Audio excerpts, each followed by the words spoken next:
తిరుపతి చుట్టూ ఎన్నో వింతలు విశేషాలు ఉన్నాయి. ముఖ్యంగా ప్రకృతి సిద్ధంగా ఏర్పడిన శిలాతోరణం ఇందుకు ఒక ఉదాహరణ మాత్రమే. ఇదిలా ఉండగా అయితే వెంకటేశ్వరుడు కొలువై ఉన్న తిరుమలలోని గర్భగుడి కూడా అనేక వింతలకు నిలయం. ఇక వెంకటేశ్వరుడి విగ్రహానికి సంబంధించి అనేక ప్రశ్నలు తలెత్తుతున్నాయి. తిరుమల మహాద్వారానికి కుడివైపున వెంకటేశ్వర స్వామి వారిని తలపై అనంతాల్వారు కొట్టిన గుణపం ఉంటుంది. చిన్నపిల్లాడి రూపంలో ఉన్న స్వామి వారిని ఆ రాడ్తో కొట్టడంతో స్వామివారి గడ్డంపై గాయమై రక్తం వస్తుంది. అప్పటి నుంచే స్వామివారి గడ్డానికి గంధం పూయడమే సంప్రదాయం మొదలైంది. వెంకటేశ్వర స్వామి విగ్రహానికి జుట్టు ఉంటుంది. అస్సలు చిక్కు పడదని అంటారు. తిరుమలలో టెంపుల్ నుండి 23 కిలోమీటర్ల దూరంలో ఒక గ్రామం ఉంటుంది. ఆ గ్రామస్తులకు తప్ప ఇతరులకు ప్రవేశం లేదు అక్కడికి. ఆ గ్రామస్తులు చాలా పద్ధతిగా ఉంటారు. అక్కడి నుంచే స్వామివారికి వాడే పూలు తెస్తారు. అక్కడే తోట ఉంది. గర్భగుడిలో ఉండే పాలు, నెయ్యి, పూలు, వెన్న తదితరాలతో పాటు ప్రతిదీ ఆ గ్రామం నుండే వస్తుంది. స్వామివారు గర్భగుడి మధ్యలో ఉన్నట్టు కనిపిస్తారు. కానీ నిజానికి ఆయన గర్భగుడి కుడివైపు కార్నర్ లో ఉంటారు. బయట నుండి గమనిస్తే ఈ విషయం మనకి తెలుస్తుంది.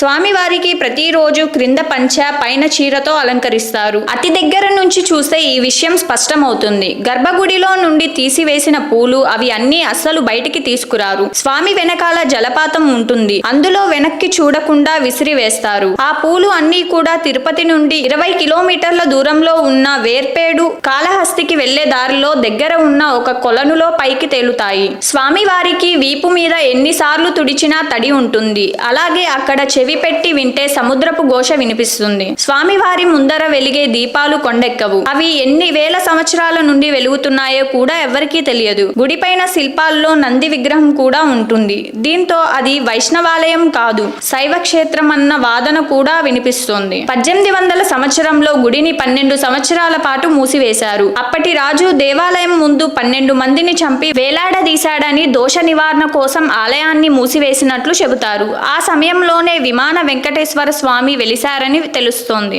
విగ్రహం వెనుక శక్తి స్వరూపిణి అయిన అమ్మవారి రూపం ఉందని చెబుతారు. అందుకే శరన్నవరాత్రులు శ్రీవారికి బ్రహ్మోత్సవాలు జరుగుతున్నాయన్న వాదన కూడా ఉంది. అది శంకరుడు ఈ స్థలం సందర్శించినప్పుడు మూల విరాట్టు పాదం కింద శ్రీచక్రం ప్రతిష్ఠించారు. విష్ణు పాదాలకు శ్రీచక్రానికి సంబంధం ఏమిటన్న వాదన వినిపిస్తోంది. శిల్ప శాస్త్రజ్ఞుల ప్రకారం మూల విరాట్టు విగ్రహం శ్రీమూర్తి కొలతకు సరిపోతుంది. అందుకే వక్షస్థలం మూసివేస్తూ శ్రీదేవిని, భూదేవిని ఉంచారన్న వాదన వినిపిస్తోంది. ఇలా తిరుమలలో ఎన్నో రహస్యాలు దాగి ఉన్నాయని పండితులు చెబుతున్నారు.